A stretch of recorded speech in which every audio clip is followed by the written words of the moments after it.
Love light, greetings, gratitude, blessings and blessings, beautiful soul family. My divinity to yours. Welcome if you're new, and welcome back if you are returning. I thank you for all your clicks and comments, your likes and shares, your love and light, your appreciation and participation in the work we are collectively, unitedly, mightily, and lightedly doing for people and planet. Spirit thanks you too for all that you are doing. You're carrying, you're sharing, you're working, you're weaving, you're torching, you're trailblazing. It is amazing. We are doing great things in a little way. Because remember, light workers are such a minority, and therefore it is so important that when we awaken and we are committed, we are anchoring a lot more than we realize. And that all depends on the individual. And the more people wake up, the greater the quotient of light is, the volume of light is, the capacity of light is, and we can speed things up almost overnight. This journey is about ourselves. And as always, ourselves involves a collective, because we share the planet, we share the resources, we share life, we cross paths, we engage, we disengaged, right? So there's always a balance, and sometimes there is a greater balance where one has to lose for one to win. And I talk about the polarity of light and dark. So I thank you, Spirit thanks you. Today is 7 May 2024. Vibration sets at 2, that is duality and balance. Balancing life, balancing your love, balancing relationship, finances, and your spirituality. 2 is about fairness, equality,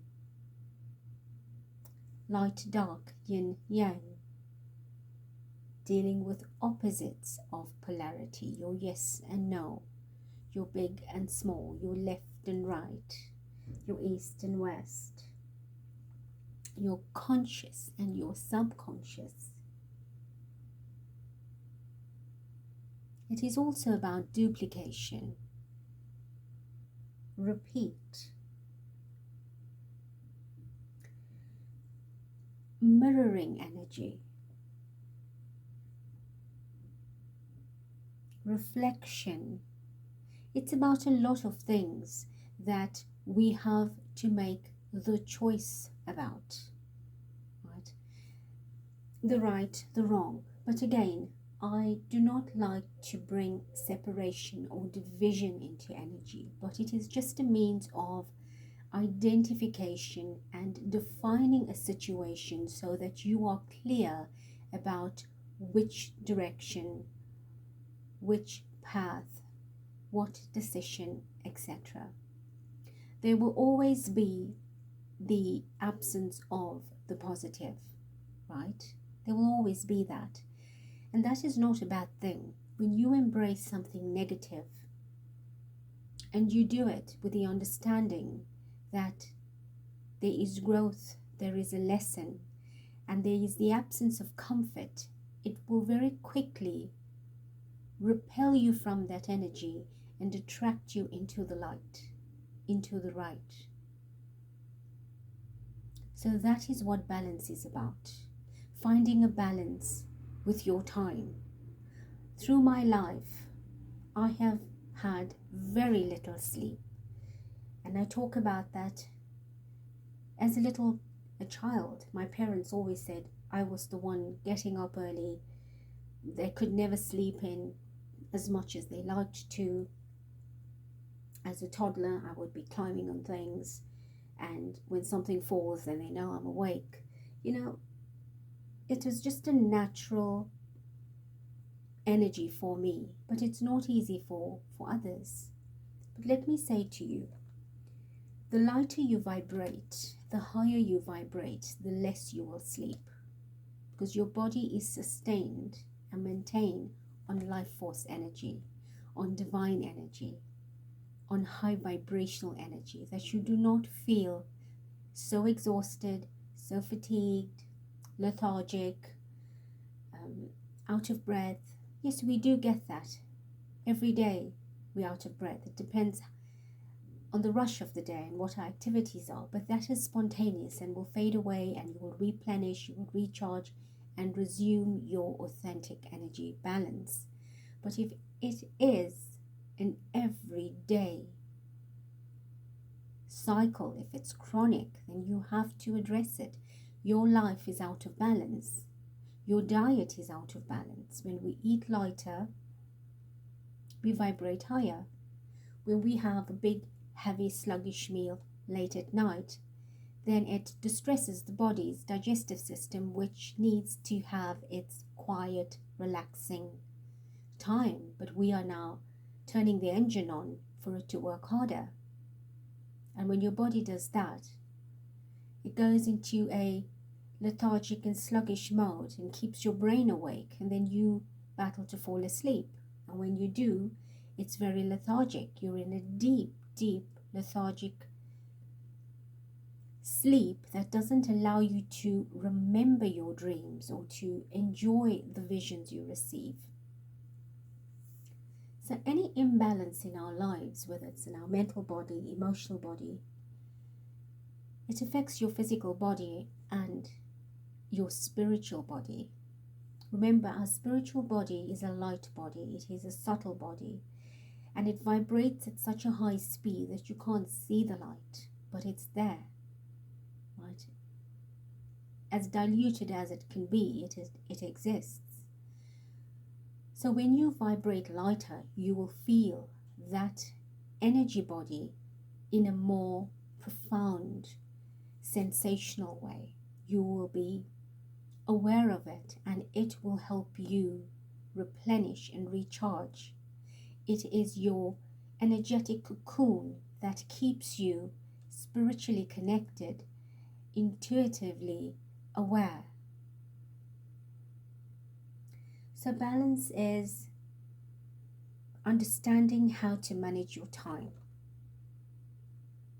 I've always felt through my life the myth about sleeping for 8 hours to get your full night's rest is just but a myth, right? And it has been a conditioning, a programming through medical experts and other professionals over life, through life, to say you need a minimum of 8 hours of sleep. But let me say to you, I don't get 8 hours of sleep.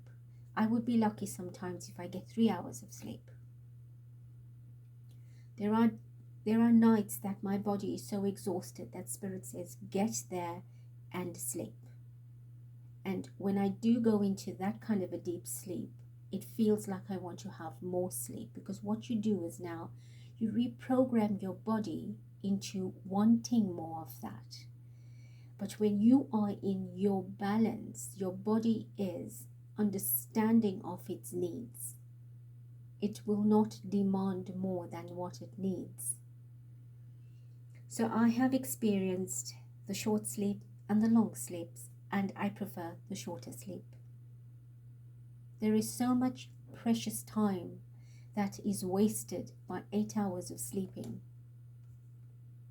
So if you eat healthy, for example, and you are out in nature, you will receive all the nutrition that you need to keep you in clarity, in balance, in equilibrium, that your body will not be as lethargic. And then, of course, there are those that pop the pill at night to have a peaceful sleep, to sedate better. There are those that have their cocktails and their drinks at night to sleep better. And all of that numbs your brain from its psychic ability, from its intuition, from its higher consciousness, and fatigues your body into saying, I want to get dependent, I want to be dependent, that is what I depend on, and keep magnetizing that energy to yourselves. To have something there to keep you in check, to keep you balanced. And then we have the alarm clock, you know, that is what gets us up, because our body now is in such a deep state that it doesn't naturally awaken. And this is as it resonates. There are those that don't need the clock. Your body just knows when to get up. And I find that if I do get to bed early, between 9 and 10, and I have 2 or 3 hours of sleep, for the rest of the morning I'm awake.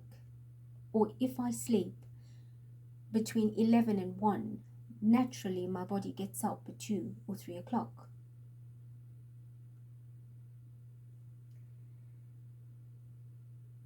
And having less sleep, but living the correct lifestyle and sleeping less, because that's what your body is now, reducing sleep time so that you have more daylight time and more activity time,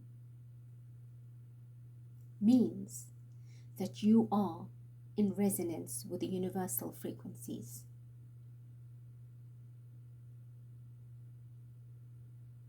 And why I say the 8 hours is a myth, because dark energy, the controllers for time, have always said have 8 hours of sleep. You get up, your morning is a rush, you're through traffic, you're either getting your kids to school, you're getting to work, you're exhausted into the office, gulping something quickly at your desk or your table to get your system running, have a cup of coffee or many through the day to keep you high, lots of sugary foods to keep you energetic and on the buzz. And then you get about your day, cannot complete everything, rushing out in the evening again to pick up your kids, to get home, to prepare meals, to probably do some work from home, watch TV or a movie, and you're exhausted. And it's this juggle effect, the hamster wheel, right? It is conveyor belt life. And you try to cram in 8 hours, right? Some of us can't because of our full-on day, that we bring our work into the night.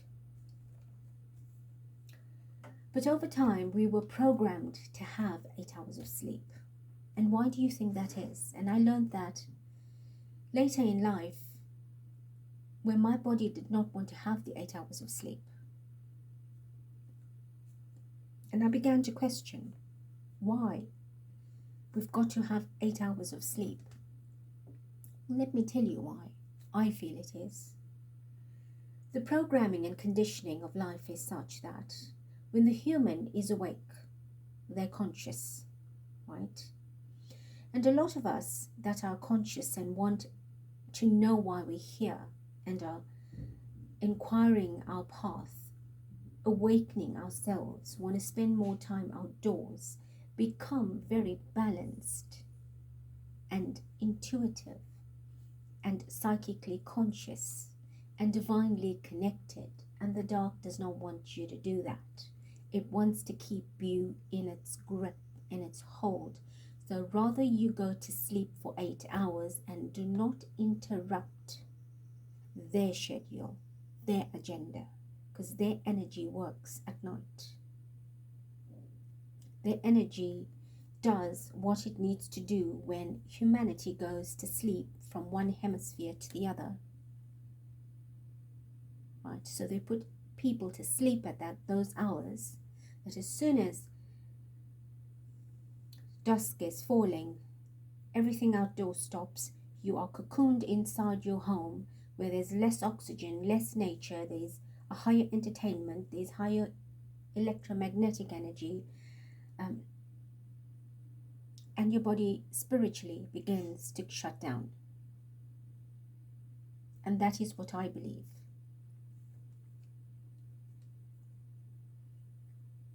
So my advice to you is to find the balance in your diet, to find the balance in your health, to find the balance in time management,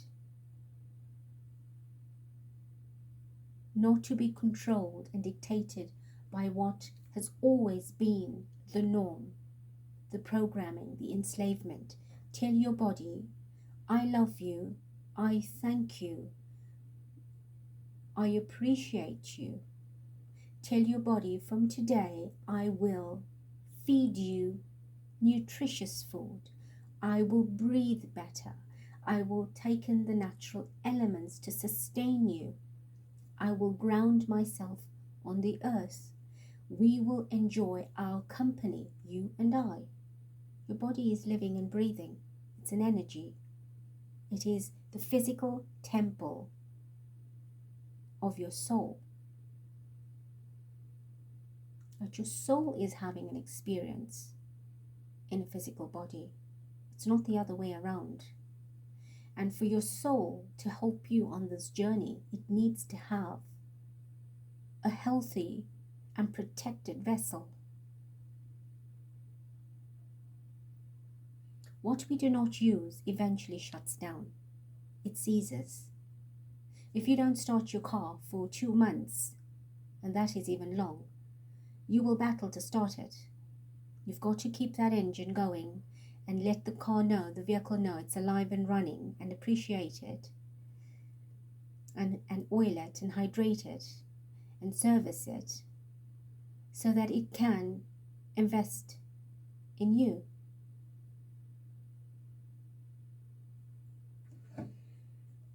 All right, so returning to the energy of 2, I connect up with the High Priestess in Tarot. That's a major arcana. That's a very feminine energy. It is about universal wisdom, your subconscious, your conscious, your intuition, sacred knowledge, divine knowledge. And when you connect with a balance in your life, you will then be able to receive your inspiration, your revelations, the awakening of your psychic faculties, your psychic gifts. You will have the power within you to control your creative energy, which is the right side of the brain, the right lobe, your intuitive centers. Receive the information that you are searching for by connecting with your higher consciousness.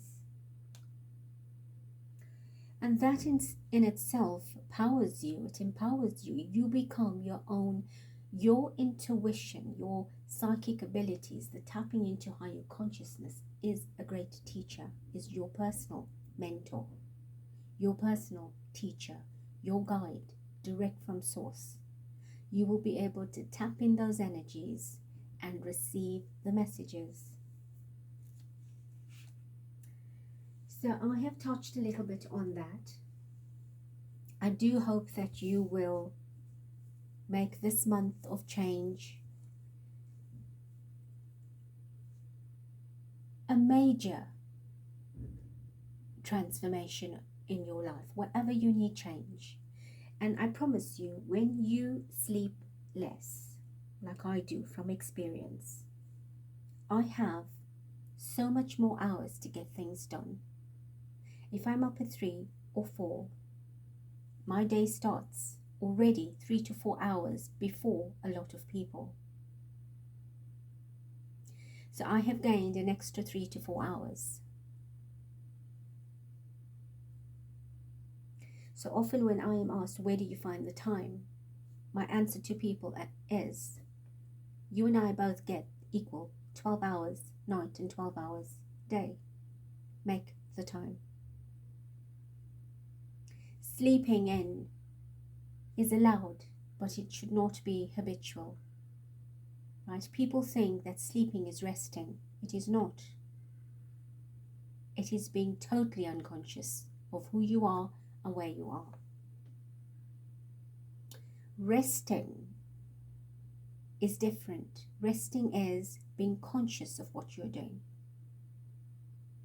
calming your body, relaxing your body, allowing your body to experience that in different environments. Relaxing is not switching on the TV and being engaged because you're not doing something in the office.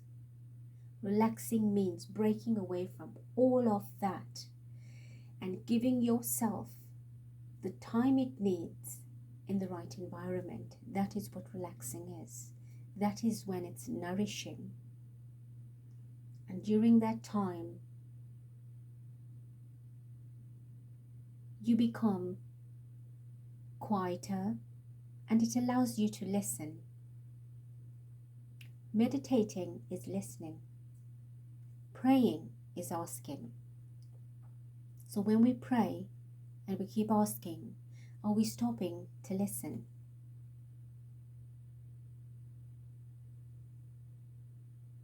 So that's the difference between sleeping and resting. But yes, sleeping is giving your body its total experience of nothing else but lying in that position to keep yourself away from being busy and disturbed. It is that time that your soul leaves your body and transcends the higher dimensions to do lots of work. Your soul is not in your body when you're sleeping. Your higher self is watching over you, right? So that no other entity enters your body. Therefore, it's important to make sure that you are conscious of where you are when you are sleeping, and the attitude you go to bed with. If you're angry, if you're upset, if you're vengeful, if you have nasty thoughts, if you've watched a horror movie, you've opened yourself up to all kinds of energies during that time. Your last thoughts before bedtime should be happy and positive. You should be affirming something good. So I go to sleep in love and light and peace, and my body receives the relaxation and the comfort it needs, and I wake up recharged and happy to take on the day in harmony, in love, light and peace. These little things make a big difference. And do not go to bed at night and think, I am so tired, I am so happy I can get to bed and have a sleep. Because you are telling your body it's tired, so it is going to keep that in manifest. Thank you, body, for all that we've accomplished today. Now is rest time and replenish time. And when we wake up in the morning, we will be charged for another day. And that is beautiful. I love you. I thank you. Let's try that. All right, let's see what wisdom we can bring through for the energies of balance. I have the Two of Swords, the Page of Cups, the Knight of Cups, all messengers to take action, to balance emotion, and of course to keep your thoughts, can you see, balanced.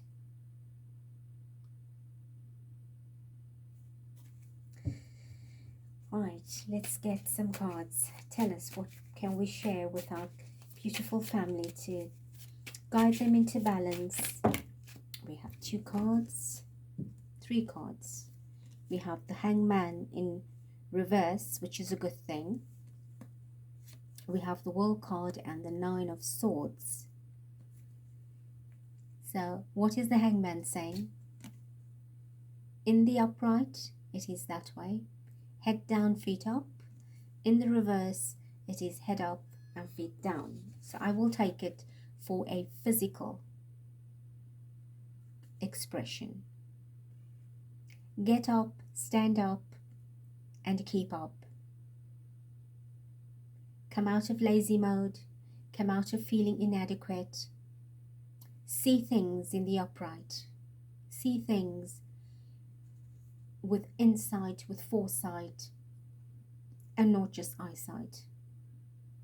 Look at life differently, from different angles.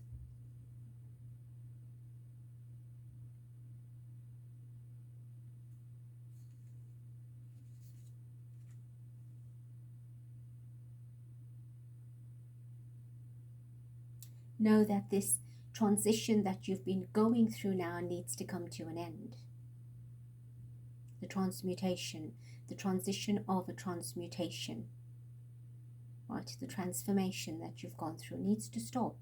You now need to learn what you experience, what you've learned from that, and practice it and take it out there, right? It's about unzipping what is kept closed, what was hidden. So open up the zip, allow yourself to be set free.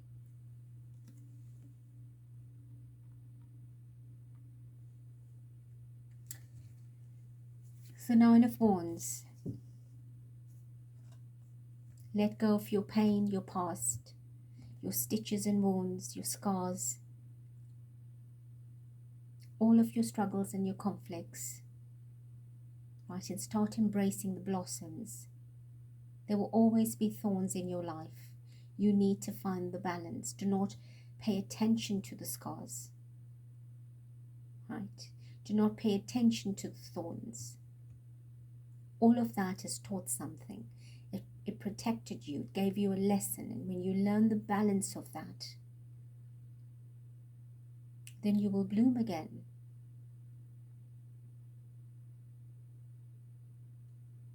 Right, it's about being courageous. It's about having your resilience, again, the persistence to go on,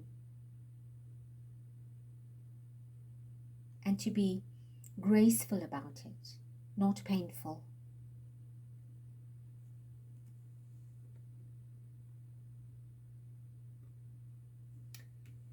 The World. Upright, balanced,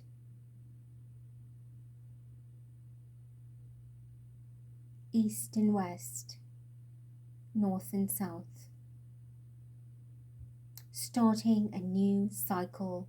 Many of you will be starting a new cycle, a new chapter, a new cycle of your life, closing the old. This is the time for change. This is the time for going out into the unknown and creating your perfection. Right? The great dance of time, the great dance of life, the song of life, the tree of life. What matters to you in the world? What is your world? How much do you know about the world? What do you know about your world? You want everybody else to know about it, but what do you know about it? What do you understand about your world, your inner world, and your outer world?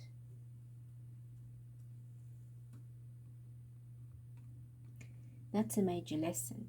Both are major lessons, Hangman and the World card. Completing, being victorious, traveling. It's a lot. Perhaps you need to travel to make something right.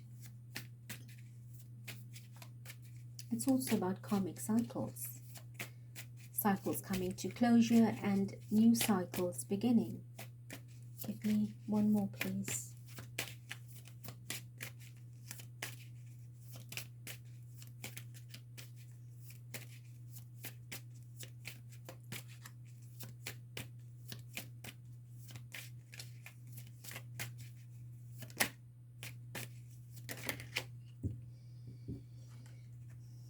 Queen of Cups.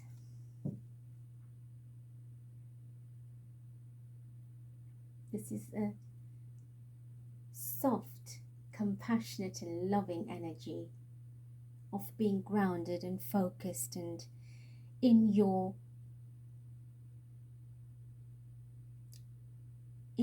balance, in your grace, in your beauty, in your softness and gentleness, that gracefulness of the self, loving yourself, taking pride in yourself, adorning yourself when you need to, and you do not need to do it with a grand amount of luxury. It does not have to be expensive. It could be soaking your feet. It could be taking a beautiful long shower, singing in the shower, visualizing the water is this beautiful white light that is cleansing and softening you. It is about massaging your body yourself. You don't need to get someone else to do it. But if you do have the one that loves you dearly to do it, then that is your bonus.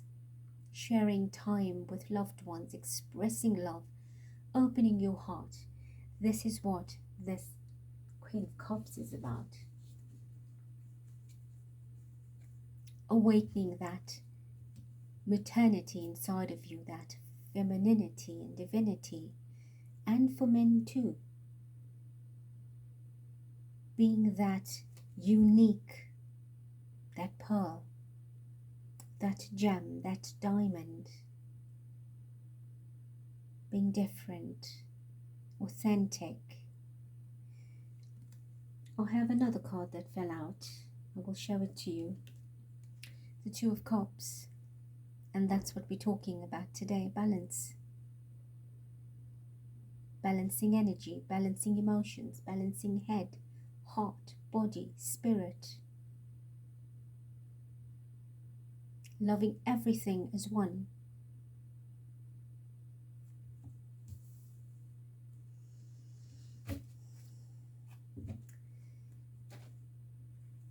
And I'll take two from here and find out what soul action you need to take. I have one.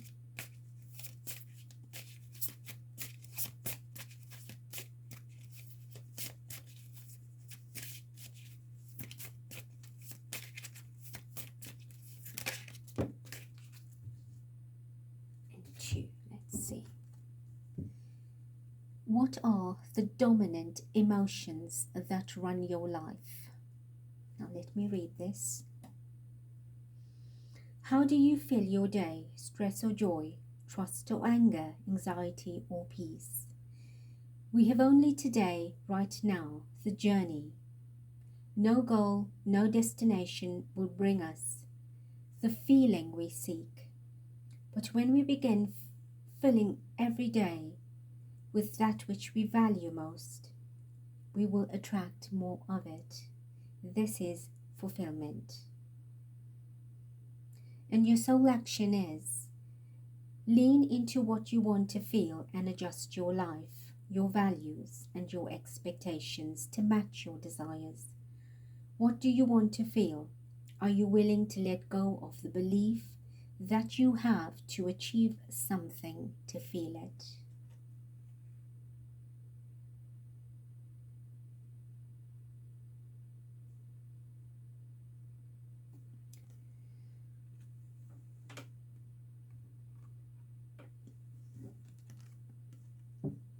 The second message is, from whom can I release my judgment right now? Judgment closes your heart to truth and separates us from love. It binds us to our fear and holds us in shame. On whom are you placing judgment right now? Is it someone in your life? Is it yourself?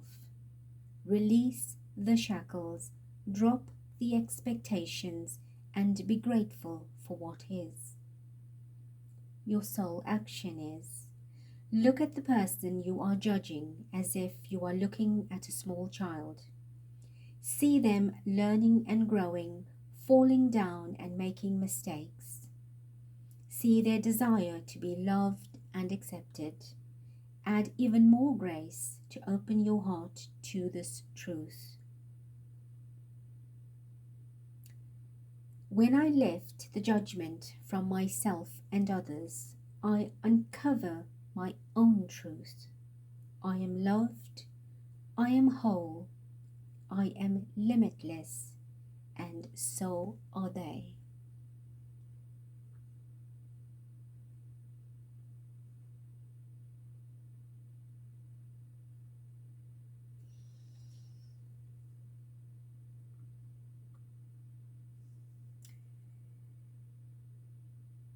This is lovely.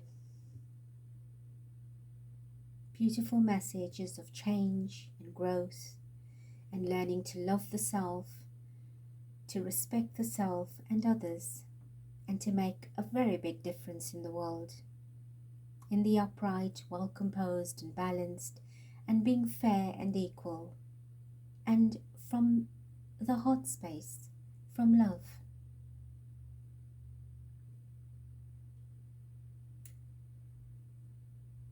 Live in love, united through might and light, together in ascension, for the wellness and the oneness, togetherness and foreverness. I thank you, I love you, I bless you. Till next.